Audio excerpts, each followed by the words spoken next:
Scientists have discovered a never-before-seen pyramid immersed in the sands of Judea. After a little digging, they discovered that it held treasures that had been untouched for over 2 millennia and historical secrets that we can only now access.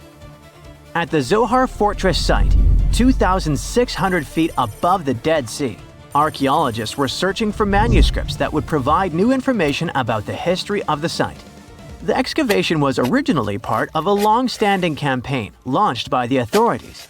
Its goal was to protect the sites from looting and unauthorized excavations. What they didn't expect was to find a pyramid-shaped structure built on top of a hill, made of hand-cut stones, each weighing hundreds of pounds. At first, the experts thought it was just a tomb, but they soon noticed the shape of the original walls and understood that the mound was a construction. They immediately realized that someone had dug into the top of the structure, probably looters who had spotted something valuable there. Luckily, most of the structure was still buried in sand, so the most valuable finds were hidden from sight. In the first week of excavation, volunteers found fragments of papyrus, bronze vases, and even ancient furniture, which were exceptionally well preserved. The desert climate had been a great ally in preserving those artifacts over the millennia. With little humidity in the air, mold cannot form. So, organic materials such as wood and fibers are protected from cracking and deformation. Hypotheses suggested that the pyramid had been built during the First Temple period. However, new discoveries have shown that it's more recent, from the Hellenistic period. Considering this and the fact that the structure dates back 2,200 years, it's believed that it probably appeared shortly after the death of Alexander the Great, the famous ancient Greek king of Macedonia. At that time, his generals divided the former Seleucid Empire. Ptolemy took control of Egypt and the surrounding regions, including the Dead Sea area, while Seleucus took control of the north, which is now part of the Middle East. It's still not known for sure whether the pyramid was built under the rule of the Ptolemaics or the Seleucids. Both Ptolemaic coins and coins from the Seleucid kingdom have been found at the site. Even so, many scholars believe it was built when the region was under Ptolemaic control. Evidence also suggests that the building, despite its longevity, collapsed at some point. But that's not why it was abandoned by the ancient Egyptians, which begs the question of what purpose it was built for. Some believe it was used as a tomb due to its picturesque location on top of a hill. Others believed it may have served as a historical monument. However, one of the strongest theories is that the pyramid was a guard tower, protecting an important trade route along which salt and bitumen resources from the Dead Sea were transported to coastal ports.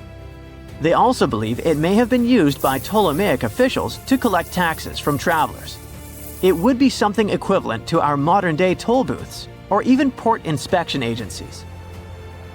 Although the contents of the papyrus documents remain a mystery, it seems very likely they were written using the Greek alphabet, and some experts believe that they may have been tax documents, which would make perfect sense, given the theory that the pyramid was a guard tower.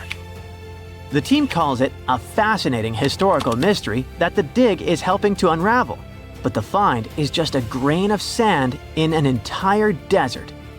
The dig is part of a larger project that's been going on for a long time, and in the last 8 years alone, it has scanned 111 miles of desert cliffs and identified approximately 900 caves within that radius. Using rappelling equipment, advanced technology, and specialized documentation methods, archaeologists discovered thousands of rare items, such as hidden scrolls, woodworking tools, carpets, leather goods, and even treasures. For them, the Judean desert is an ancient vault just waiting to be opened to reveal its secrets. A few years before they found the mysterious pyramid, they discovered a cave that had served as a refuge for Jewish rebels almost 1,900 years ago. The site was about 262 feet from the top of a cliff, and because of its difficult access, it hadn't been explored yet. Inside, they found previously unpublished fragments of the Dead Sea Scrolls that contained religious passages written in Greek. 11 lines of text were reconstructed thanks to the good condition of the papyri. So, scientists were able to identify their etymological content. Probably the best thing, there was no problem with preservation. Thanks to the dry and hot conditions of the desert, the artifacts were in impeccable condition. And there were other historical treasures there. The teams found rare coins, a partially mummified skeleton over 6,000 years old, with skin, tendons, and even strands of hair. There was also a giant basket made of plant fibers, considered the oldest in the world, more than 10,000 years old. With a capacity of up to 26 gallons, it was made about 1,000 years before the invention of ceramics. Speaking of historical treasures, there's another one that has caught the attention of the scientific community. A small piece of fabric that is around 3,800 years old. But it's more than just simple fabric. Dyed with the rare scarlet paint mentioned many times in ancient religious texts, this find is the oldest known evidence of fabric painted with a dye made from insects, known as scarlet worms. This is where the intense red hue comes from. It was a highly valued color, like royal blue and purple, because those insects lived in oak trees and could only be harvested for a short period during the year. So, those dyes were reserved for sacred fabrics, such as priests' clothes, marking status and religious importance. And although this discovery had great significance for archaeology, its size was actually tiny, measuring less than 1 inch. The fragment was discovered in 2016 during excavations in the so-called Cave of Skulls, but it's not known exactly how this fabric got there. According to experts, it's evidence that people knew how to dye wool fibers already 3,800 years ago or so. It also provides us with proof that the ancient textile industry already used animals at about the same time people began to create written sources. Fabrics painted using this type of dye were recorded in more recent periods. But what makes this piece really special is the fact that it is much older than any other. Another important discovery was made in 1980, when scientists found a seed that was over 1,000 years old, which turned into a mysterious tree named Sheba. They spent 14 years cultivating this plant, which is now about 10 feet tall, only to discover later that it could belong to an extinct lineage of trees that had grown in the region. The seed dates back to a period between 993 and 1202 CE, and they believe that Sheba may be a biblical tree commonly associated with healing. Although it's not been possible to identify the exact species, since the tree hasn't flowered, we know that it belongs to the genus Commiphora, which is related to famous African plants, such as the myrrh tree. But time has revealed something even more special. Its leaves and resins are rich in compounds that have medicinal, antioxidant, and even skin-soothing properties. This means that the tree may represent a forgotten lineage whose resin had medicinal value and was mentioned in ancient texts. This brings to light how ancient people dealt with botanical medicine. Some mountains look so picture-perfect that you'd swear they were hand-sculpted by a divine architect. And the thing is, you're not that wrong if you think so. Wait, did someone really build mountains? Hidden deep in the Amazon rainforest, there's a bizarre cone-shaped peak that raises that exact question. And halfway across the world, there's a landscape that looks like someone spilled a massive bag of Hershey Kisses across a green field. No, you can't make this stuff up. Get ready to learn what would happen if a Hershey's Kiss and the Road to El Dorado movie had a baby in real life, because we're diving into two of the most mysterious and oddly satisfying natural formations on Earth, Cerro El Cono in Peru and the Chocolate Hills in the Philippines. One might be an ancient lost pyramid, and the other turns into chocolate every year. Well, sort of. Let's start with El Cono. This strange, solitary mountain rises more than 1,300 feet above the treetops in the heart of the Amazon, right near the Peru-Brazil border. Sure, the Amazon is no stranger to mountains. There are impressive ranges, like the Amiri Mountains farther north and the Andes, not in the Amazon per se, but running along Peru's spine. But you see, El Cono is different. For starters, it's completely isolated. If you fly over the region in a helicopter, all you'll see for miles is an endless emerald sea of rainforest, Then, boom, out of nowhere, a perfectly cone-shaped mountain juts into the sky like a giant green Dorito. It's not part of any major mountain chain, it doesn't have any siblings, and it looks so symmetrical that it almost feels artificial. And it's covered by forest. Now, naturally, this has sparked all kinds of theories. Some people think it's an extinct volcano. Others say it's a freak of erosion. And then there are those who whisper more exciting possibilities. What if it's a lost pyramid? And before you roll your eyes, this idea is not as wild as it sounds. And some people actually stand by this theory. After all, the ancient civilizations of South America built pyramids too. What? Yeah, can you believe that the Egyptians didn't actually invent the concept of pyramids?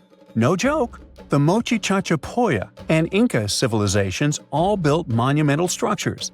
In fact, pyramids are found all over the world, from Ethiopia and Thailand to Greece, Mexico, and even Italy.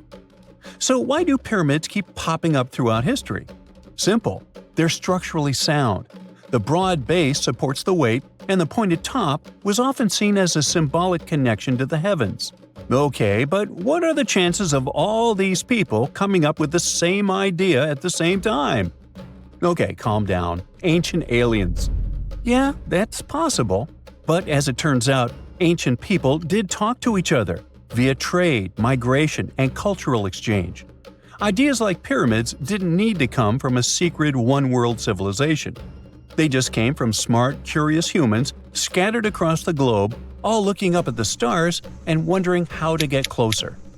In fact, recent archaeological discoveries have revealed massive ancient cities deep in the jungle that were completely swallowed by nature. In Guatemala, scientists uncovered a lost Maya city with its own pyramid structures. In Mexico, an entire metropolis was found buried beneath forested hills. So yes, humanity can forget an entire city. Take another look at El Cono from the air, and you might start believing it too. Its slopes are smooth.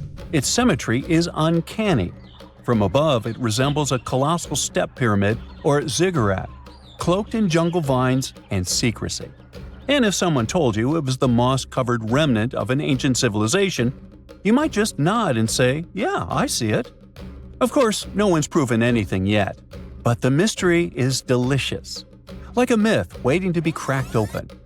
At the same time, for people who live nearby, El Cono isn't just a geological curiosity, it's sacred. In Andean cosmology, mountains like El Cono are known as apus, spiritual guardians of the land. These aren't just rocks, they're living beings, protectors, deities. Think Tifiti from Moana, but South American and a little more mysterious. The indigenous tribes in the region still pay their respects to this mountain, treating it not as a tourist attraction, but as a sacred ancestor. And while everyone's busy debating whether El Cono is a mountain or a pyramid, nature's just vibing. The area surrounding El Cono is now part of Sierra del Divisor National Park, created in 2015 to protect one of the richest ecosystems in the Amazon.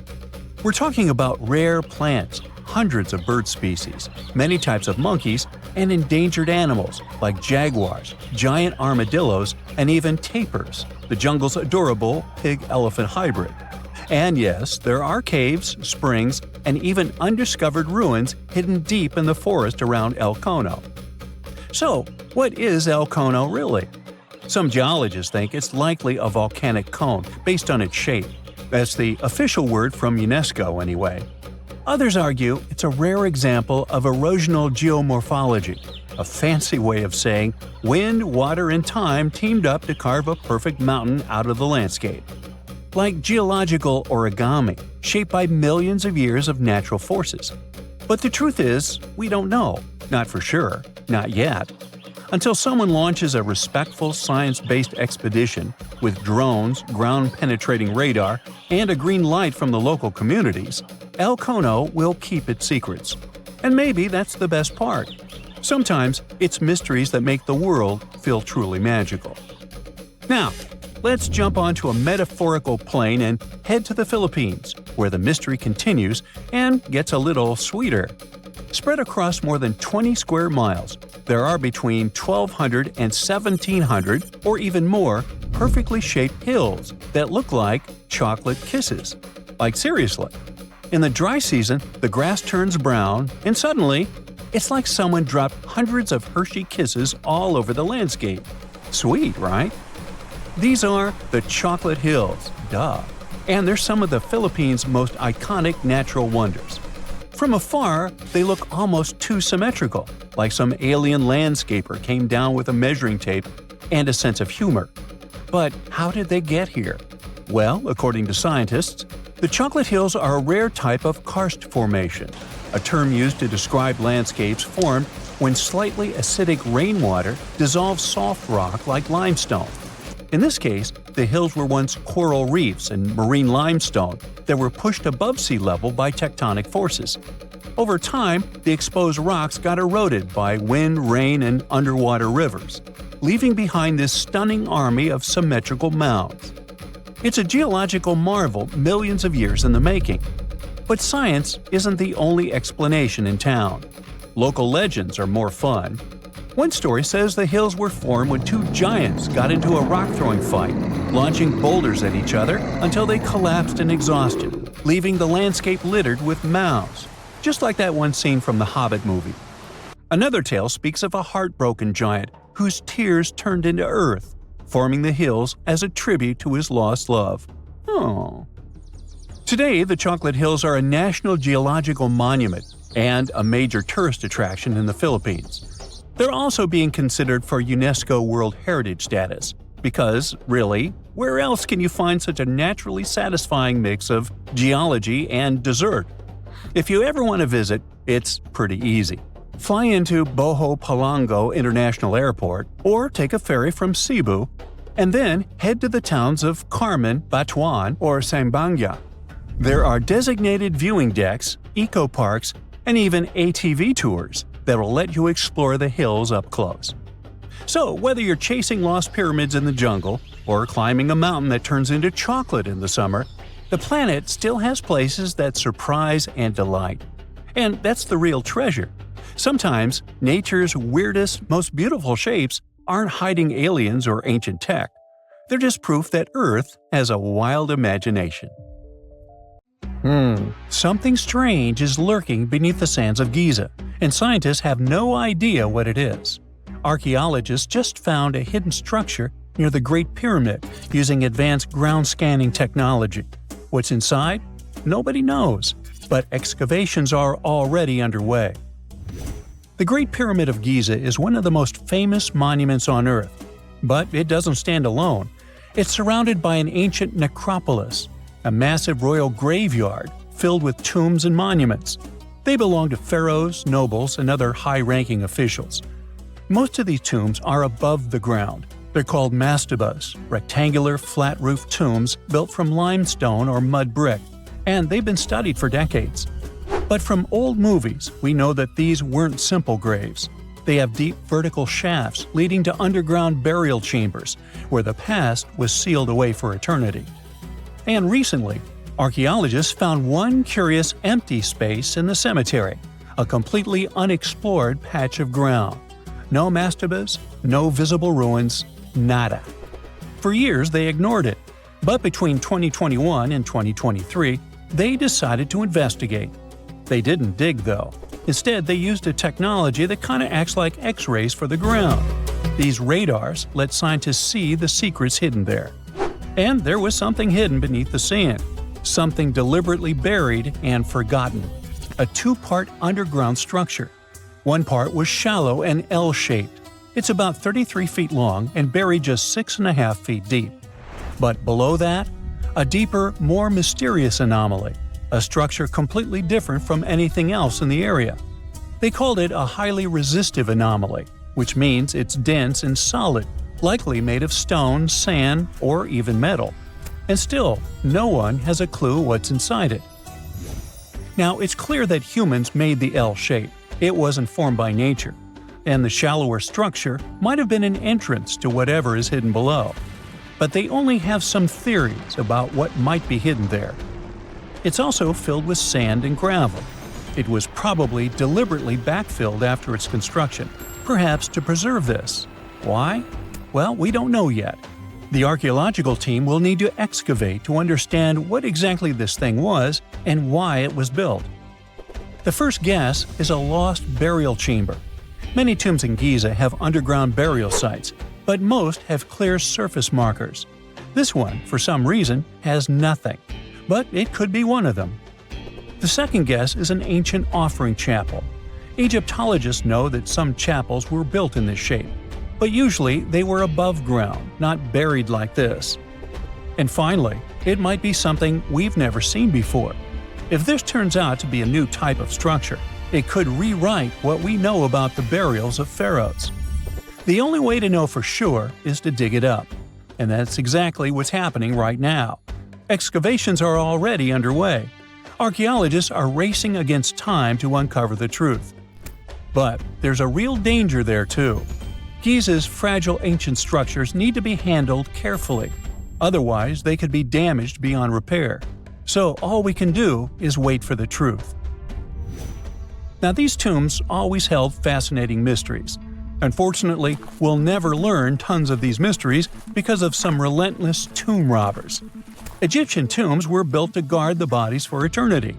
But that absolutely didn't stop people from breaking in and stealing everything valuable inside. They've been bothering these ancient sites for thousands of years, starting way back in Pharaoh's times. Many of the most famous tombs, including those in Giza, Saqqara, and the Valley of the Kings, were looted. It was a common practice in ancient Egypt. And they were serious about this whole thing. They dug secret tunnels to bypass traps and walls, bribed or threatened tomb workers to get inside knowledge, cracked open sarcophagi to grab gold, jewelry, and artifacts. And by the time modern archaeologists got to most of these tombs, they had already been picked clean.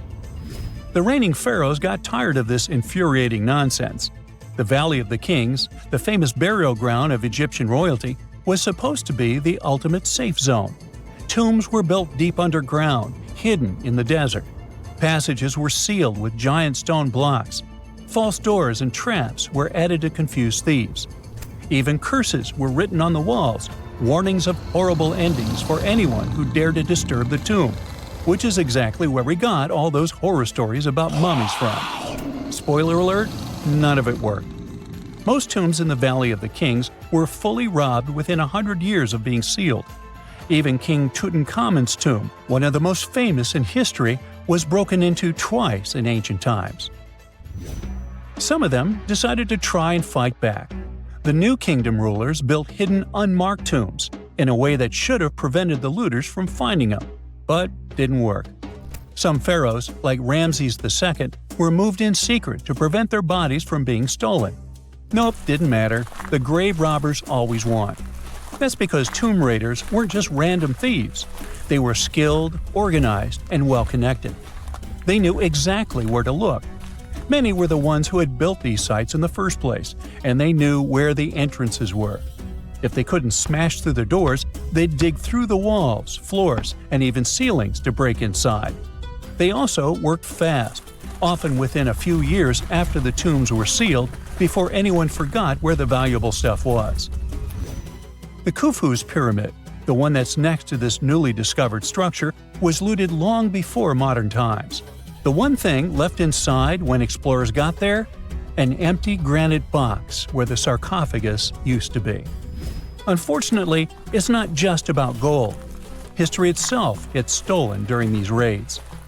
Ancient Egyptians wrote detailed records of what exactly and where they buried. So when archaeologists compare these lists to what's found, they can see what's missing, which is often everything valuable. Most artifacts don't end up in museums. They just disappear into private collections, where they can never be studied again. Which is, of course, completely unfair. In fact, a few countries have had enough and started passing laws to take historical artifacts back from private collectors. In Italy, if you own an ancient Roman artifact, you must prove you got it legally. China is actively hunting down stolen artifacts, and they must find ways to retrieve it back from the Western collectors. In Egypt, they passed new laws making it illegal for private citizens to own any ancient Egyptian artifacts at all. Other countries, like the US, the UK, Germany, or Switzerland, are completely fine with rich guys owning their history. The British Museum is built on looted things. European empires invaded half the planet and took whatever they wanted back home.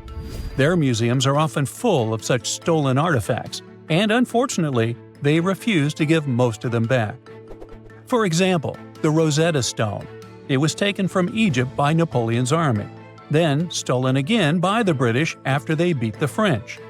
Egypt has been demanding to return for years, but they still can't get it back. Or the Parthenon marbles. These magnificent massive Greek structures were taken from the Parthenon in Athens by a British lord in the 19th century. Greece has been begging for them back ever since, but the UK doesn't feel like it. Not to mention tons of Mesoamerican artifacts scattered in various museums across the world. European explorers raided Mayan and Aztec temples, took statues, jewelry, and sacred objects, and now Mexico is fighting to get them back. Well, wouldn't it be surprising even if this mysterious underground chamber has somehow been looted already? But if it's a newly found place, could it be one of the few that escaped the hands of grave robbers? Could there still be ancient artifacts, untouched for 4,500 years? We can only hope that those guys didn't get there first. Archaeologists recently found something fascinating from a forgotten Maya kingdom, a tomb hidden in a collapsing pyramid. Inside, there was a king buried for 1,700 years. A jade mask that looks almost human, but not quite. And all this thanks to the looters who missed it by just 6 feet. They stumbled upon it in 2022 in the dense jungles near the border of Guatemala, Mexico, and Belize. In Mayan times, this little place used to be called Xochitlam.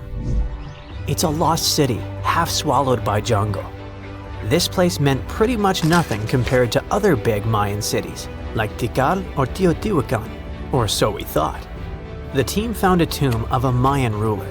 The artifacts, the names of kings, all this revealed that Xochitlam wasn't just some tiny village. It was a pretty important place for that culture, and what they found inside that tomb may rival the treasures of any Maya metropolis. The tomb's ceiling had collapsed long ago, but the offerings were still inside and remained intact even after centuries. They recovered over 16 spondylus shells. These things were used by the ancient elite for power and rituals. That meant that whoever the tomb was related to, it was someone wealthy, of high status, who got themselves a ceremonial burial. Archaeologists also found carved femur bones. They were etched with hieroglyphs and names. Maya literally wrote their history in human remains. Researchers want to dive super deep and get a DNA analysis on the bones. Maybe that will help uncover familial ties, origins, or health problems these people might have faced. And most important of all, the mosaic jade mask. It was pieced together from luminous green tiles into an expression that feels almost human, almost alive. A lot of people were joking that it's just like Jim Carrey's mask in the famous movie. But it wasn't a magical artifact. That was the face of a forgotten Maya king, staring out at us after 1,700 years of silence. His name was etched into the femur bones, Itzam Kokaj Balam. Historians think this might be the ruler who reigned around 350 BCE. Unfortunately, this period is super underdocumented. We barely know anything about those times, but it looks like he was pretty important to the locals. One of the bones even showed a carved figure holding a deity's severed head. The deity's head looks exactly like the jade mask. Perhaps this was supposed to be the king himself, defeating some mythological villain. Other inscriptions mention the king's father and grandfather. That links Xochitlam to the mighty Maya capitals we mentioned, Tikal and Teotihuacan. Tikal was once the beating heart of the Maya world. It was a fascinating megapolis. A city rose from the Guatemalan lowlands with towering step pyramids that scraped the sky. That place was home to tens of thousands of people. It was also a hub of art, astronomy, and culture. The rulers were worshipped almost as living deities. Their deeds were carved into stelae that still stand amid the howler monkeys. Teotihuacan was located even further north. Now that was a mystery of another kind. It wasn't really Mayan, but rather Central Mexican. But still, that was a true metropolis, one of the largest cities in the world during its time. It was most famous for its Avenue of the Dead and colossal structures like the Pyramid of the Sun. It was a rich cultural center that had a worldwide influence. For centuries, both Tikal and Teotihuacan seemed to have completely different cultures. Tikal was a flourishing city-state where people loved reading, astronomy, and beautiful architecture. Teotihuacan was a titanic militaristic superpower. Two big centers of Mexico, separated by 600 miles of jungle and mountains. Compared to these imperial capitals, Xochitlam was a whisper. But it looked like this Itzam guy from the tomb wasn't just a ruler of a random village. He seemed to have political ties in ancient Mesoamerica. The craziest part is that we almost lost this piece of history, all because of the looters. At some point in the past, grave robbers had tunneled dangerously close. They stopped digging just 6.5 feet away from the tomb. That's just like in that meme with the diamonds. Sometimes you stop digging right before you hit it big. But in our case, thank heavens they didn't get there first. That's how close we came to losing a piece of history. In an almost poetic irony, it was the looters' tunnels themselves that led Estrada Belli's team to the site. Archaeologists have been looking around and using the so-called LiDAR technology. That's basically laser beams shot from high above, which help them map the spot. It's like taking X-rays of the jungle floor. And that's when they found the little signs of intrusion. They quickly realized that if someone was digging here, they were probably looking for something important. Without the failing looters, they might have walked past a discovery. In any case, archaeologists want to keep searching. They might even find more chambers buried inside the abandoned pyramid. We just keep finding mysterious things related to the Maya. Recently, buried deep within the ruins of Tikal, archaeologists found a house, and in that house, a limestone altar. It was covered in vibrant murals of red, yellow, and black. What's weird is that this build wasn't made by Maya. It was unmistakably Teotihuacan in style. And just like the tomb from before, it was made about 1,700 years ago. The altar was discovered inside a Maya-era residence known as Group 6DX7. It stood 3.5 by 6 feet right in the center of the home. That was very typical for Teotihuacan traditions. It bore a mural of the storm god. That was also a central deity in the Teotihuacan pantheon. But this altar depicted no kings and no rulers. That's very weird. As we said, Maya worshipped and honored their dynasties and political power, putting them pretty much everywhere, like some merch. But instead, this altar worshipped the deities alone, and it did so in the heart of Maya's main capital, Tikal. When archaeologists dived deeper, they saw it as unmistakable proof that Teotihuacanos not only came to Tikal, they thrived there. This house wasn't some trade outpost. People actually lived in it. Teotihuacanos built homes, practiced their rituals, and left their deities behind in this city. And Maya seemed to be chill about that.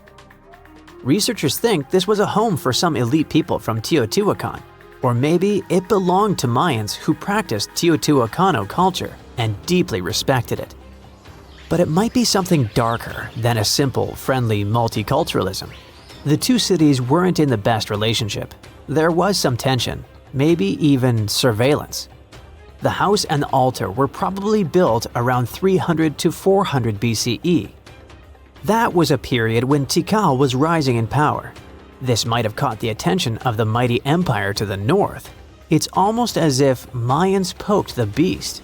By 400 to 450 BCE, that attention may have become something sinister. The altar could have actually been the symbol of domination. Had the Maya of Tikal truly welcomed their guests, or did they come here and bluntly started building foreign altars in sacred spaces? Did Teotihuacan use this as some kind of soft invasion?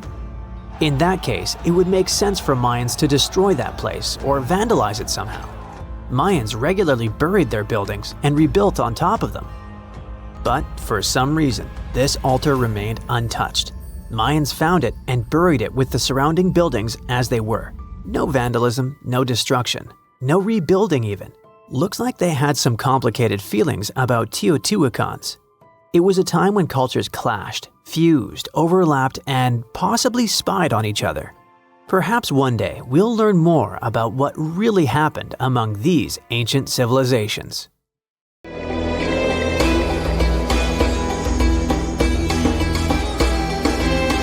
The Great Pyramid was created as the final resting place of ancient Egyptian monarch Khufu.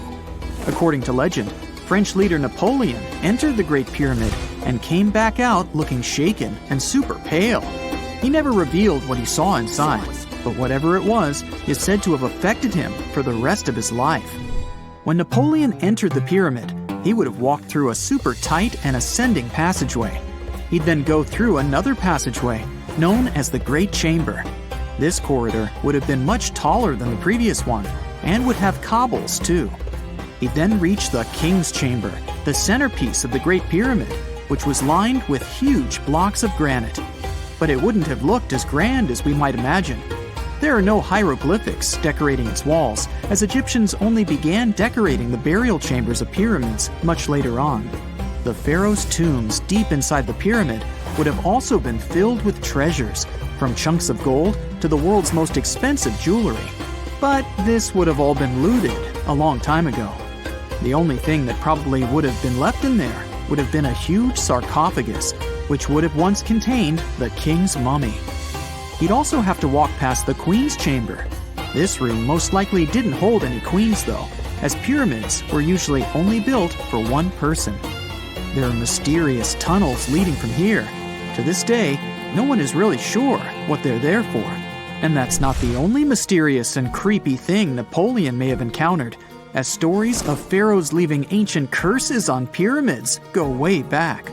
Many pyramids had warnings written on the outside, telling of horrifying things that would happen to those who entered and disturbed the peace. We might not know what exactly Napoleon found in the Great Pyramid that scared him so much, but we know for sure what was found in Tutankhamun's tomb.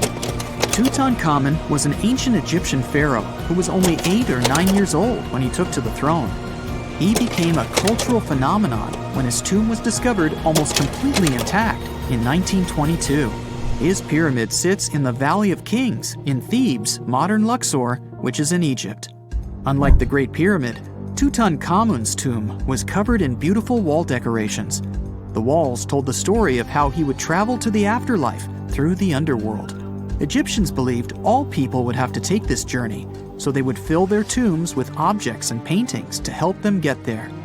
There'd also be spells painted on the walls. They believed this would help people pass over to the next realm. The journey would be pretty long, and for that reason, the ancient Egyptians would also fill the pyramids with food. Tutankhamun's pyramid was filled with 8 fruit baskets. They even found something called gingerbread fruit in there. The rooms were jam-packed with furniture, statues, clothes, and staffs, amongst a whole bunch of other things.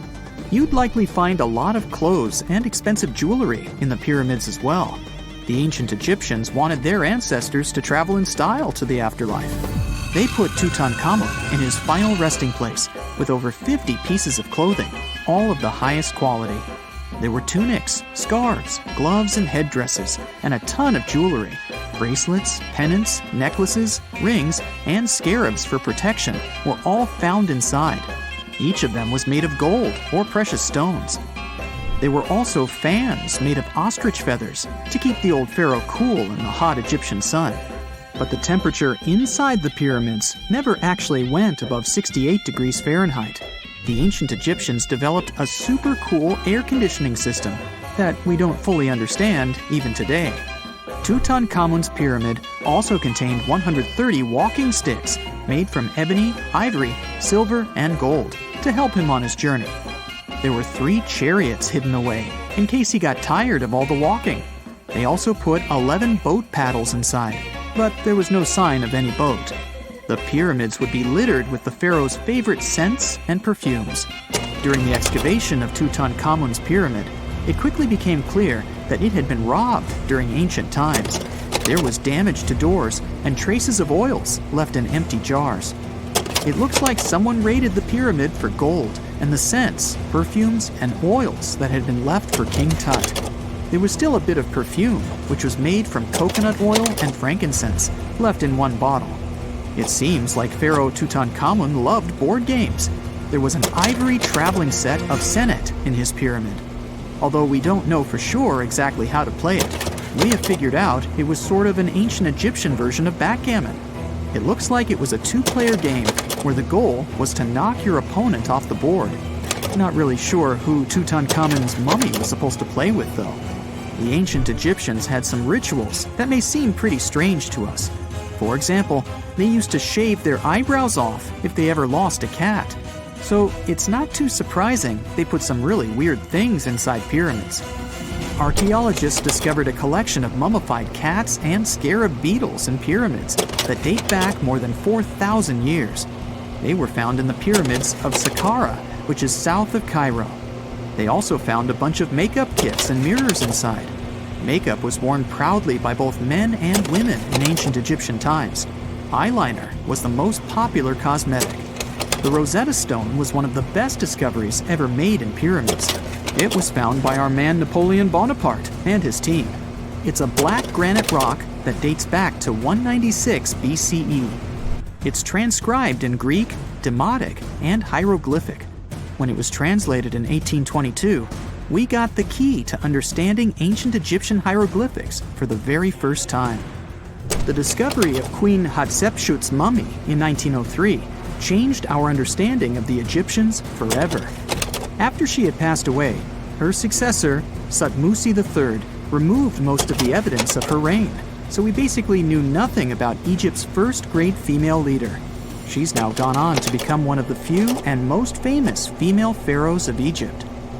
Pharaoh Khufu even had a fully fledged boat in his pyramid.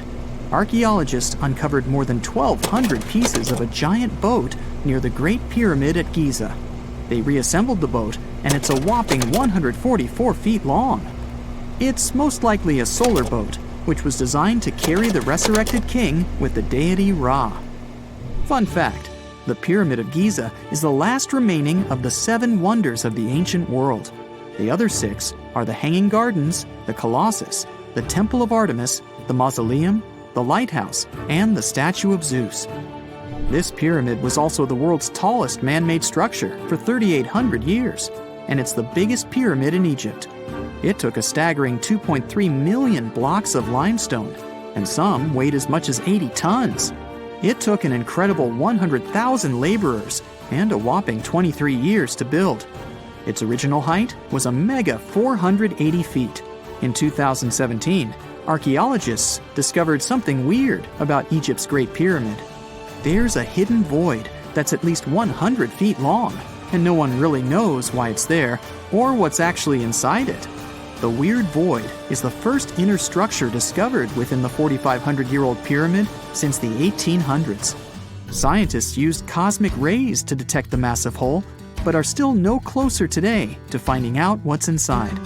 The ancient Egyptians took a lot of care building the pyramids, and everything was strategically placed and structurally sound, so it's super unlikely that this hole is due to blocks falling over time. Loads of pyramids also contain small model figurines called ushabti. These represented attendants. They believed they would come to life to serve the pharaohs in the afterlife. But it's amazing that all this stuff actually fit inside. There isn't actually a huge amount of space inside the structures. It's mostly just rock.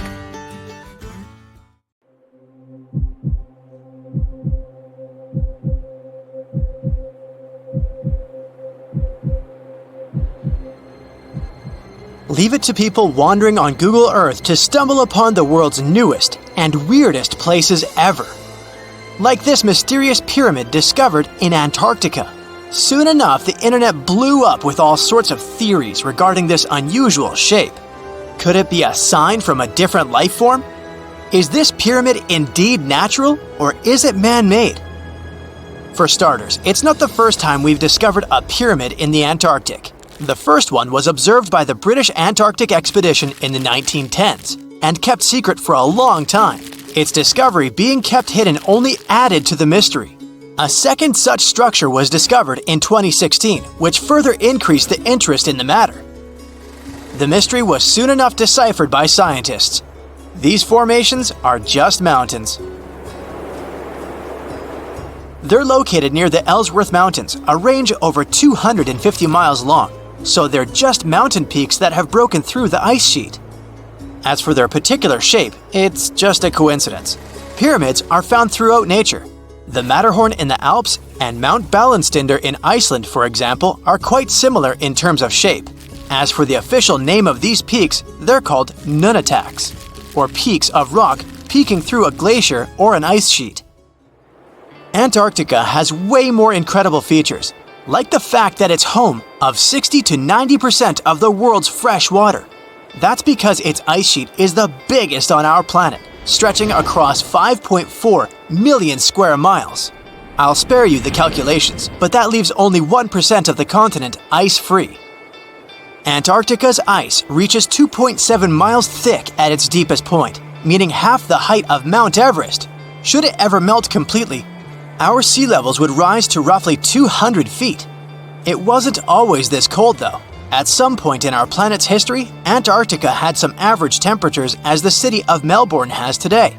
It took a lot of research, but scientists figured out that Antarctica's temperatures could have reached up to 62.6 degrees Fahrenheit. Sure, that was 40 to 50 million years ago, but if you think about it, it was at the same time when dinosaurs roamed our Earth. Time is also different on this icy continent.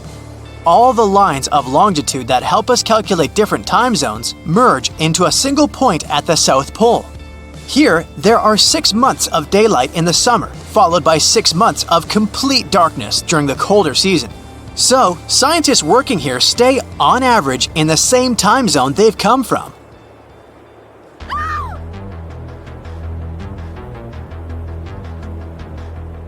The Blood Falls aren't a chapter of a thriller movie. They are merely a series of waterfalls located in one of the driest regions of Antarctica. They emerge from an underground lake filled with a special type of bacteria. These little organisms use sulfates as fuel instead of sugars, which makes them very intriguing for scientists. The water contained in this lake is so full of iron that it basically just rusts when it meets air. So, the reddish color of the waterfall also gives it its trademark name. The megalodon was the largest predator ever known in our planet's history. In terms of its location, the megalodon lived practically in all waters on our globe, except near the poles.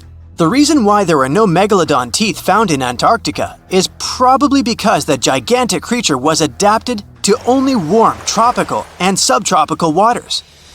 If you plan to visit Antarctica by boat someday, just know you might not get there on a non-metallic boat. The hull of your transportation device must be made of either steel or aluminum to withstand the harsh weather conditions here. Antarctica isn't home to a lot of bugs. In fact, there is only one true species of insect that calls this place home. It's a wingless midge called Belgica antarctica. This fly is so tiny that it only reaches 0.08 to 0.23 inches long, but it's still the Antarctic's largest terrestrial animal.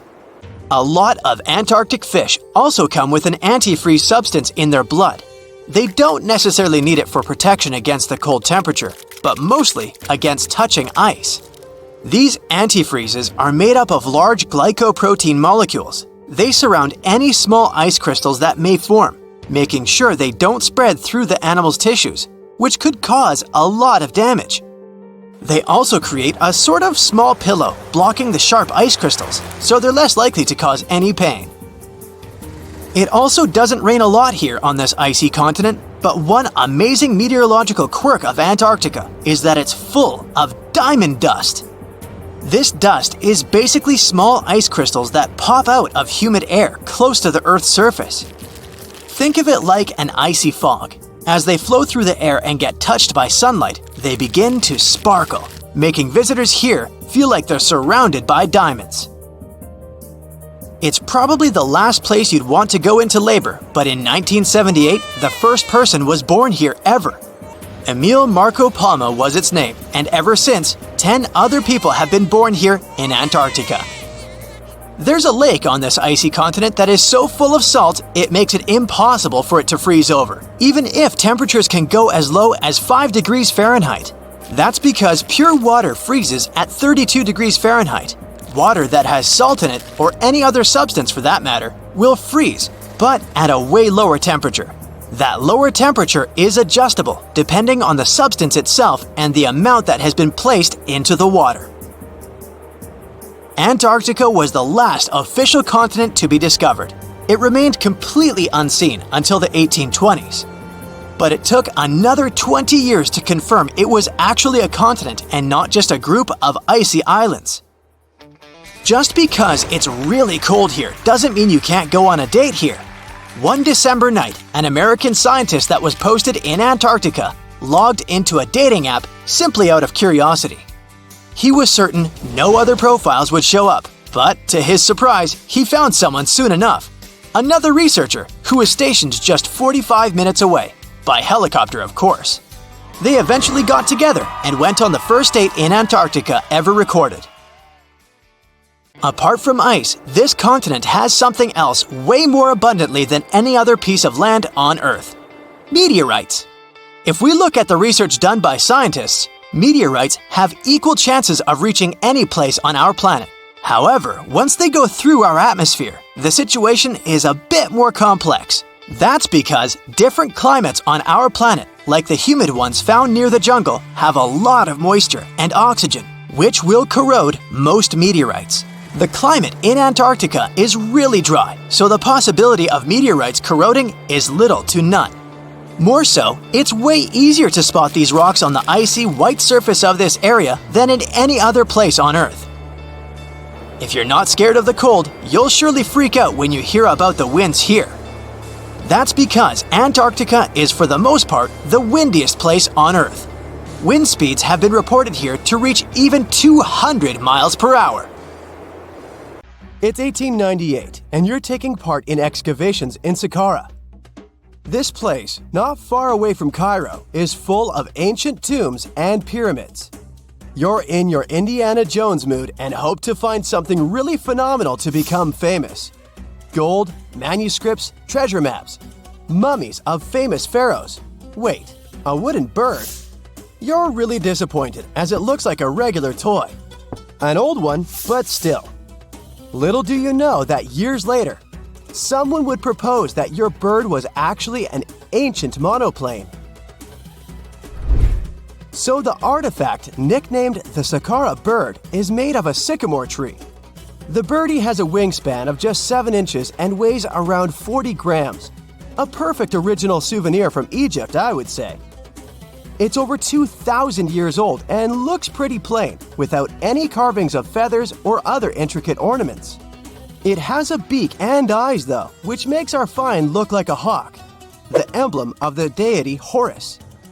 Its tail is rather unusual as it's squared, looks weirdly upright, and it seems like the sunken part of it was the place for a now missing piece.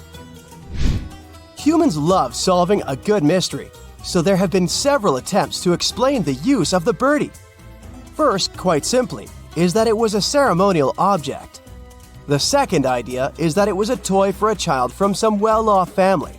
It could have been some sort of boomerang, which was a popular concept in ancient Egypt. Then there was a theory that the bird had been used as a weather vane. But this one has been debunked as the figure doesn't have any holes or markings, except for the one made at the museum in Cairo to fix the exhibit on a stick. So there was no way to hang it in the past. Almost a century after the bird was found, Egyptologist Dr. Khalil Masiha proposed a new theory that it could have been a model of a monoplane. He believed the bird was missing a horizontal tailplane.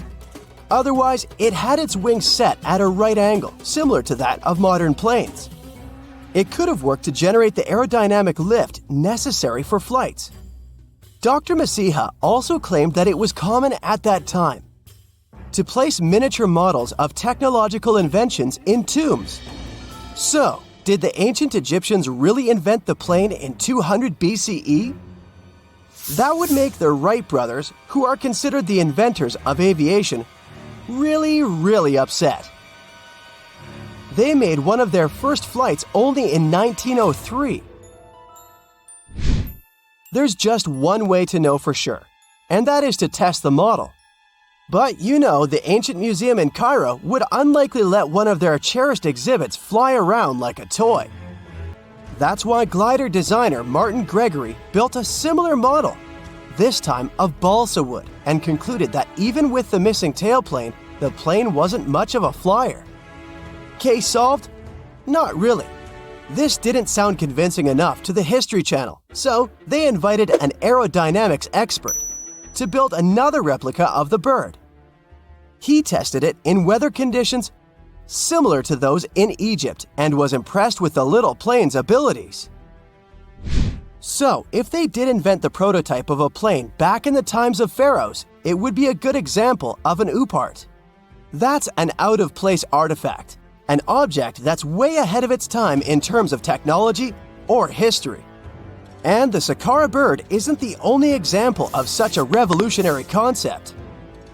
In 1901, a group of divers retrieved the Antikythera mechanism from an underwater shipwreck near the Greek island of Antikythera. It's been dubbed the world's first analog computer, and it's currently dated around 100 BCE.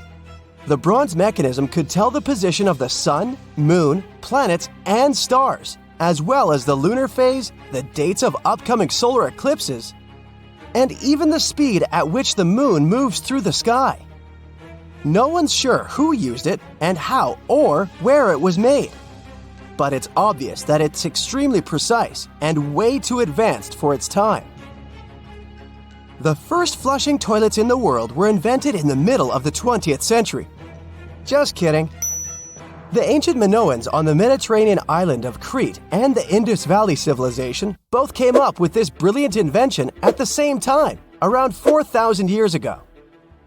The plumbing and sanitation were so well done that no one managed to design anything better until 2,000 years later. One ancient Minoan lavatory was discovered at the Palace of Knossos. It looks like it had a wooden seat set over a tunnel that directed water from a rooftop reservoir to an underground sewer. Other varieties got water from jugs. Only the super rich people could afford all this glory. So if you wanted to shop for real estate back then, the flushing toilet would be a telltale sign you were in the rich neighborhood. Automated doors became a cool, seemingly new invention back in 1931. But the technology behind them is actually much older. Think the 1st century CE old. Mathematician and engineer Heron of Alexandria came up with a hydraulic system to open and close temple doors. To bring it into action, you need to light a fire to produce heat. There was a brass pot under the fire, half filled with water. The inventor connected the brass pot to containers that acted as weights. When the fire was burning, the water moved into the containers. They went down and pulled the ropes.